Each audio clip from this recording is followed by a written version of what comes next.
Hey guys, welcome back to my channel. Myself Prachi and होने वाली सिया राजी। Guys, आप लोग का बहुत बहुत स्वागत है मेरे चैनल पे। गाइस, आज हम लोग डिस्कस करने वाले हैं कैस नंबर 5, जो कि है ट्रांसपोर्टेशन वाला कैस। मतलब गाइस, आपको इसमें मैं बताने वाली हूँ कि कैसे ट्रांसपोर्टेशन जो रहेगा उसकी अपन को कॉस्ट अकाउंटिंग स्टैंडर्ड के हिसाब से कैसे कैलकुलेशन करना चाहिए, कैसे पता चलेगा कि कितना ट्रांसपोर्टेशन हुआ है, किसमें इंक्लूड करना है, कैसे करना है, क्या कैसे करना है, ये सब आज बताने वाली हूँ गाइस मैं आपको। तो चलो वीडियो को स्टार्ट करते हैं, लेट्स गेट स्टार्टेड। तो गाइस, जो कि अपना स्टैंडर्ड है कॉस्ट ऑफ ट्रांसपोर्टेशन, ये बहुत ही मस्त स्टैंडर्ड है। लाइक गाइस, इसमें से आप क्वेश्चन एक्सपेक्ट कर सकते हो। ये theory practical mix version type का है।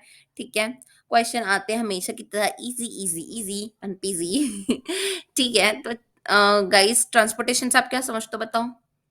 मैम, ट्रांसपोर्टेशन में ना हम समझते हैं कि ना हम कहीं जाएँगे ना, तो जाने के लिए जिस पे हम लोग बैठ के जाएँगे, अपनी कार, बाइक, साइकिल या बस, ट्रेन, एरोप्लेन, शिप, तो वो जो एक्टिविटी हो रही है ना, उसको हम लोग ट्रांसपोर्टेशन बोलते हैं। ठीक है गाइस, एक नॉर्मल इंसान यही बोलता है कि ट्रांसपोर्टेशन का मतलब ये होता है। बट गाइस, जैसे कि अब हम लोग क्या करें, प्रोफेशनल स्टडीज़, है ना? अपन उनने वाले सीएम में, तो उसके हिसाब से होना चाहिए ना हमारा डेफिनिशन। तो इसलिए गाइस, मैं आपको उसमें डेफिनिशंस पढ़ाने वाली हूँ, जिसमें आपको मैं बताऊँगी कि ट्रांसपोर्टेशन क्या होता है? ट्रांसपोर्टेशन में क्या-क्या नाम होते हैं? जैसे कि आप अपना नाम सोचो, आपके मम्मा-पापा आपको कुछ प्यार से बोलते होंगे, आपके फ्रेंड्स कुछ और बोलते होंगे, आपके लव्ड वन्स आपको कुछ और बोलते होंगे, ठीक है? और आपका एक ऑफ़िशियल नाम होता होगा, ठीक है?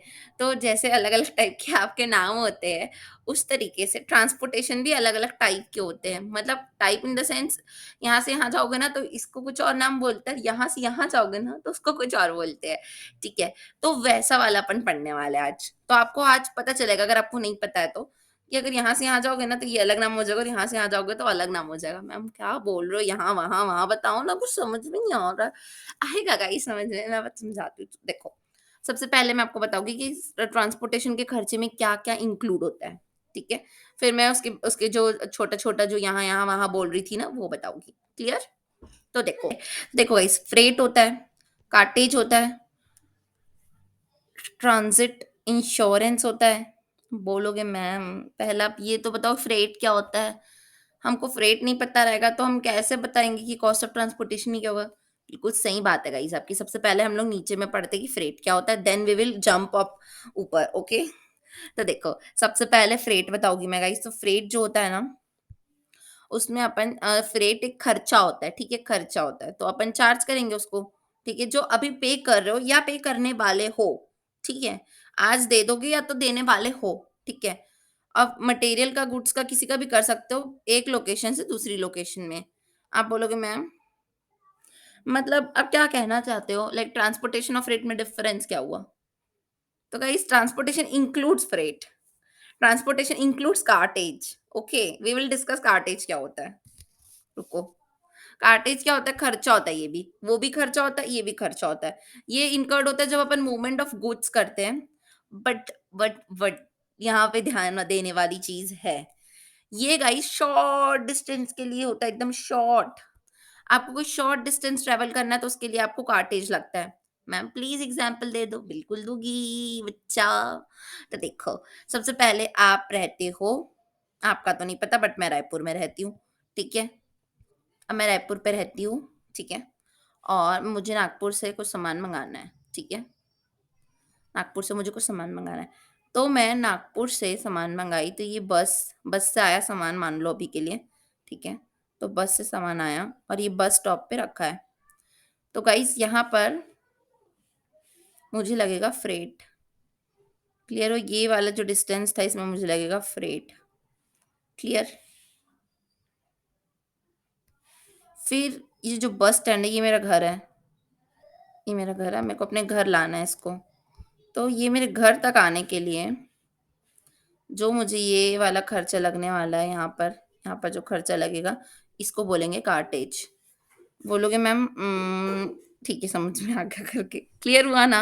शॉर्ट डिस्टेंस है गाइज़। मेरा घर और मेरे बस डिपो के बीच में कितना किलोमीटर हो सकता है? ज़्यादा से ज़्यादा 4-5 किलोमीटर, उससे ज़्यादा 10 किलोमीटर, ठीक है? बट नागपुर टू रायपुर तो बहुत ज़्यादा दूर है ना, तो वहाँ पर फ्रेट लगता है एंड विद इन सिटी अपन बहुत पास-पास में ट्रांसपोर्टेशन कर रहे हैं, तो वो कार्टेज होता है।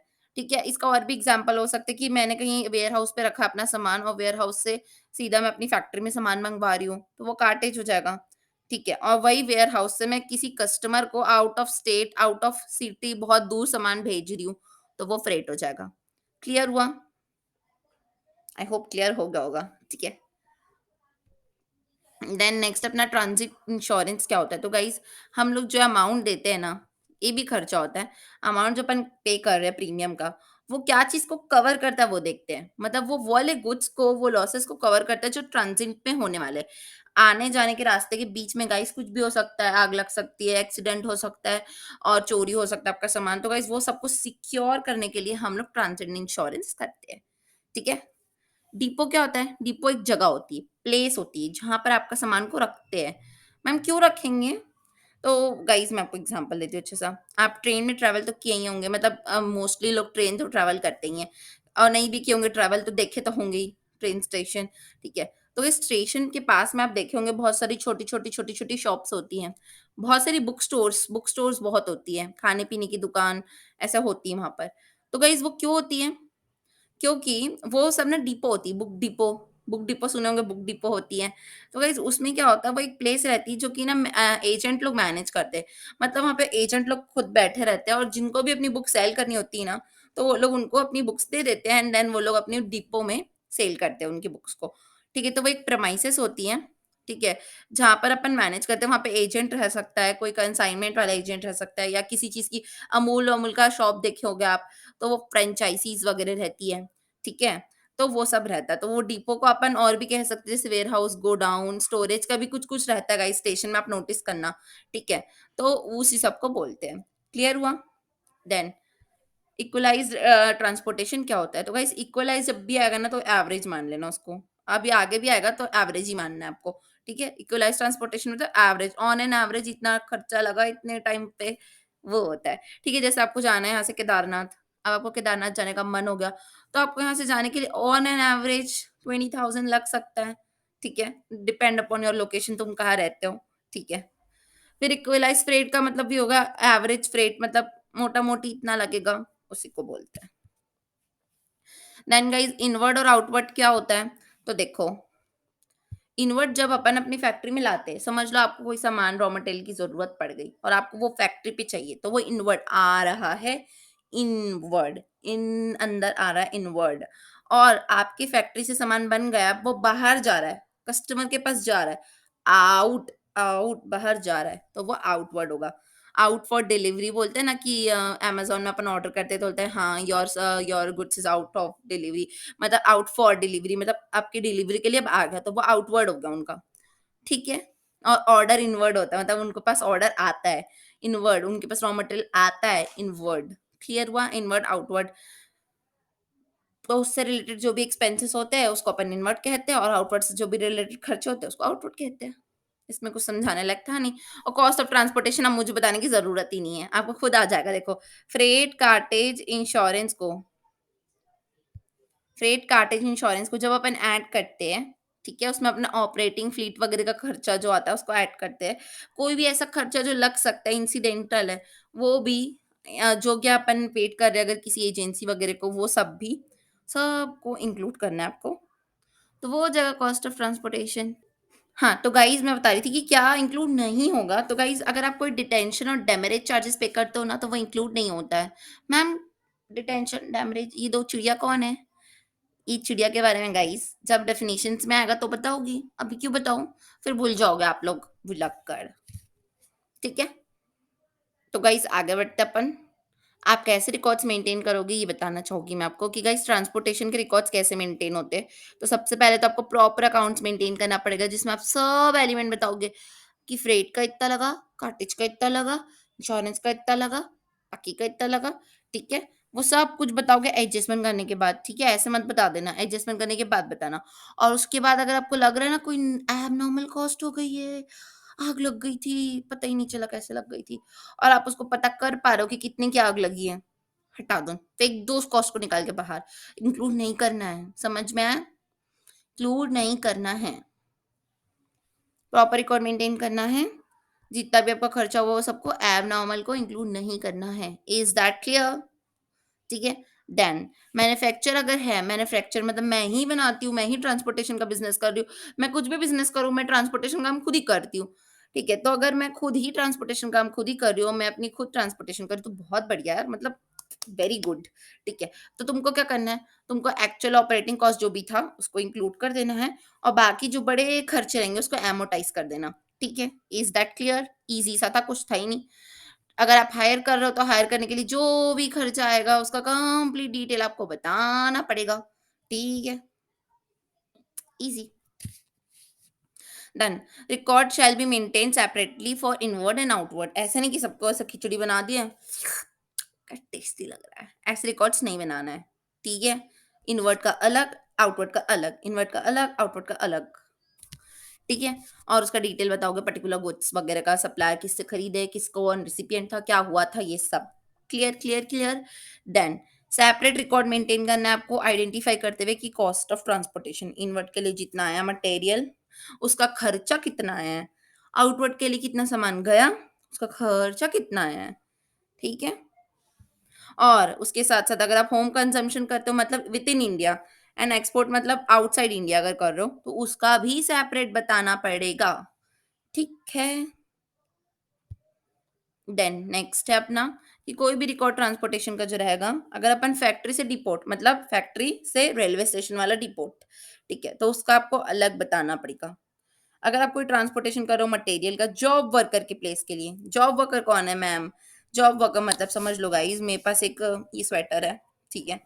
ये स्वेटर मैं खरीद के लाई, अब मेरे को ना मन हो रहा है कि मेरे को ना यहाँ पे डायमंड्स लगवाने हैं, डायमंड्स। मन हो गया लगवाने का, मेरी मर्ज़ी, मेरी स्वेटर। तो मैं डायमंड्स लगवाना है मेरे को, और मेरी फैक्ट्री मान लो, मेरी फैक्ट्री में ही स्वेटर बनते हैं और मेरे को डायमंड्स वाली स्वेटर बेचना है। ठीक है? एग्ज़ाम्पल मैं चेंज की, ये स्वेटर की फैक्ट्री मेरी और ये स्वेटर में मुझे डायमंड्स लगवा के सेल करना है।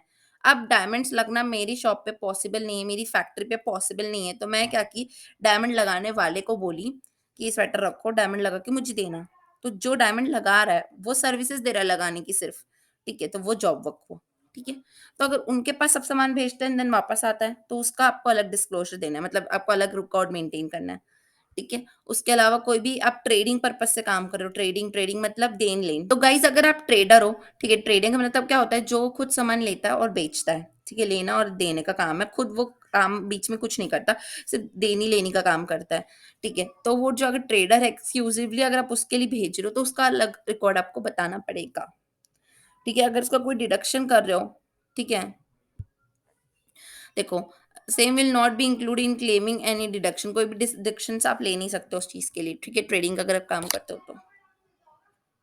देन गाइस अगर कोई भी रिकॉर्ड ऑफ अपना ट्रांसपोर्टेशन कर रहे हो डायरेक्टली कोई पर्टिकुलर कैटेगरी में कर रहे हो ना, अगर आपको डिसाइडेड है कि आप कौन सी कैटेगरी पे करोगे, तो वो अपेंडिक्स 3 करके जगह है, वहाँ पर आपको डिस्क्लोज करना पड़ेगा, वहाँ पे आपको रिकॉर्ड मेंटेन करना पड़ेगा, ठीक है?